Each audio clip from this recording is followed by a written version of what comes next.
He is the only living legend we have, one and only Mohtaram Nadeem Beg Saab ji.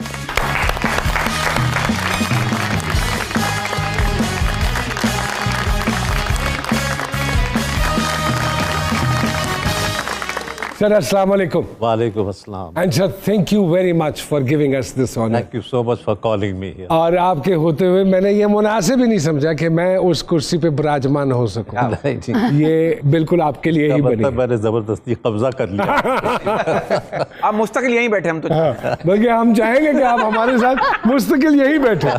Seriously sir, thank you very much. आपका बहुत बहुत शुक्रिया sir. आज का हमारा episode इस हवाले से भी सर स्पेशल है बिकॉज ये आज हमारे 200 एपिसोड मुकम्मल हो जाएंगे माशाल्लाह। अच्छा, माशाल्लाह। हाँ जी, और हमारा 200 जी हमारे लिए ये बाइस से इज्जत है कि आप हमारे प्रोग्राम की जिन्नत बने हैं sir. Thank you very much sir. थोड़ा सा अपने बचपन के हवाले से और प्रिसाइसली बताइएगा। बचपन तो खैर मेरा कराची में गुजरा क्योंकि पार्टीशन के बाद मैं अपनी फैमिली के साथ आ गया था। छोटा था उस वक्त मैं। स्कूल कॉलेज मेरा कराची से हुआ। ओके।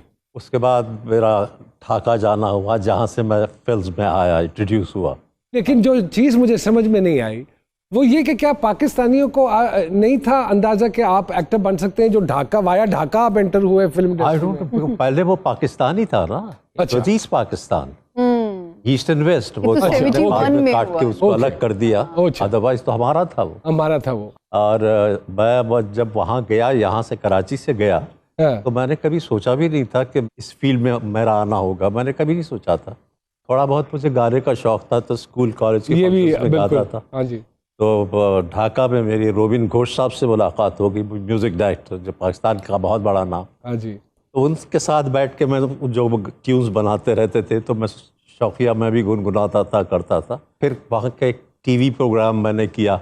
उन्होंने कहा कि जी नेशनल इंटीग्रेशन प्रोग्राम होगा तो आपको एक उर्दू और एक बंगला। मैंने कहा उर्दू तो मैं गानों का बंगला नहीं आता। अच्छा, ओके। तो फिर वो रोमन इंग्लिश में बंगला लिख के मेरा वो चार्ट लगा देते थे तो उसको देख के मैं गाता था। इस तरह से वो शुरू शौक था गाने वाने का शौक। तो उस प्रोग्राम में शायद वो ये रोबिन घोष साहब से मेरी मुलाकात हुई। और रोबिन साहब के साथ ही मैं एहतशाम साहब से भी मिलने चला, उनके साथ ही गया था। ओके।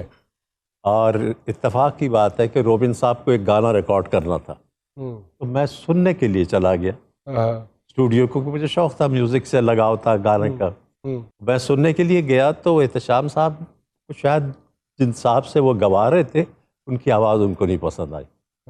उनकी नज़र मुझ पे पड़ी, उन्होंने मुझे देखा था रोबिन, कहने तुम गाओ। मैंने कहा सर नहीं, मैं नहीं गा सकता, मेरी तो मैं घबरा ही गया। मैंने कहा मैं क्यों सुनने आ गया।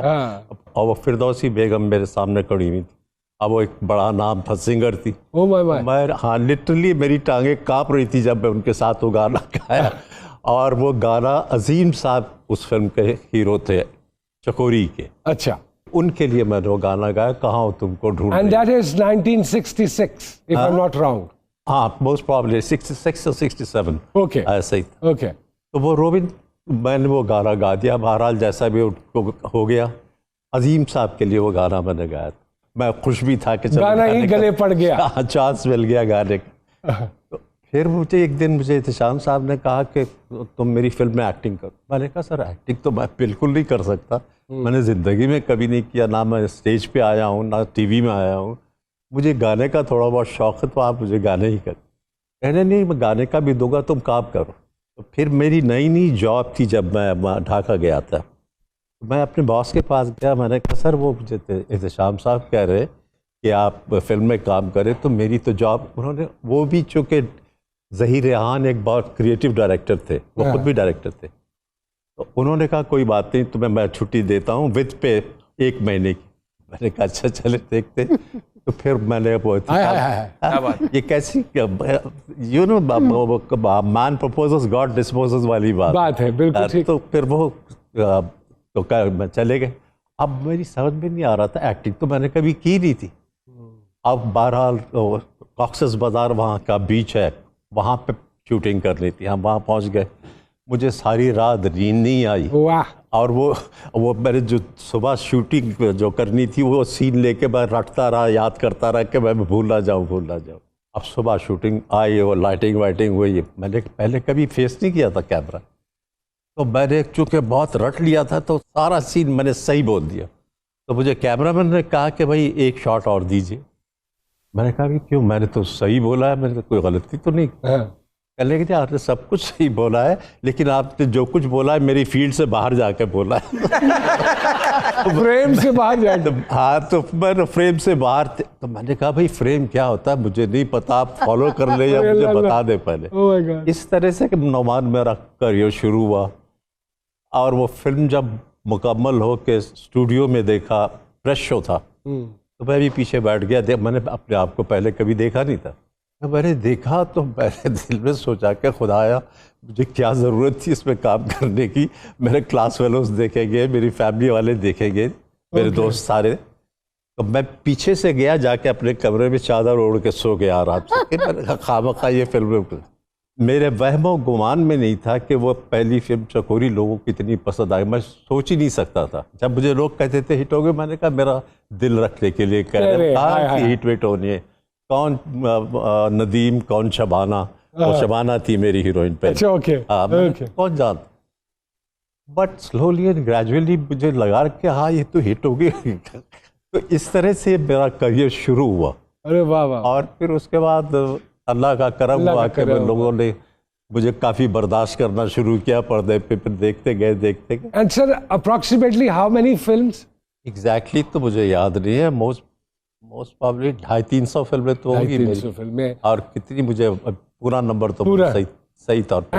And approximately 50 years may be मुझे। हाँ, अप्रॉक्सीमेटली। अच्छा सर, मैं सुना वो आप क्रिकेट के ट्रायल भी देने गए थे। I wanted to be a cricketer. मैं तो क्रिकेट ही खेलना चाहता था। बल्कि मेरा पहला लाहौर का जो टूर था, मैं सिंध मदरसे से क्रिकेट खेलने आया था लाहौर में, when I was a student. तो मैंने क्रिकेट में काफ़ी वक्त लगाया और ज़ाया भी किया है। और इवन ट्रॉफी के कैंप्स तक मैं पहुंचा था। अगर खेलता रहता तो शायद अब खेल कब का रिटायर भी हो चुका होता। 12 लोग रह गया, फिर इस लाइन में आ गया मैं। तो मगर आने के बाद भी मैं लाहौर जिमखाना से या अपनी टीम से खेला करता था। पाकिस्तान फिल्म इंडस्ट्री की टीम थी, उस टीम से भी मैं खेला करता था। अरे वाह वाह। यहाँ वक्त हुआ एक छोटी सी ब्रेक का, special episode of G Sarkar. Let's take a quick break ji.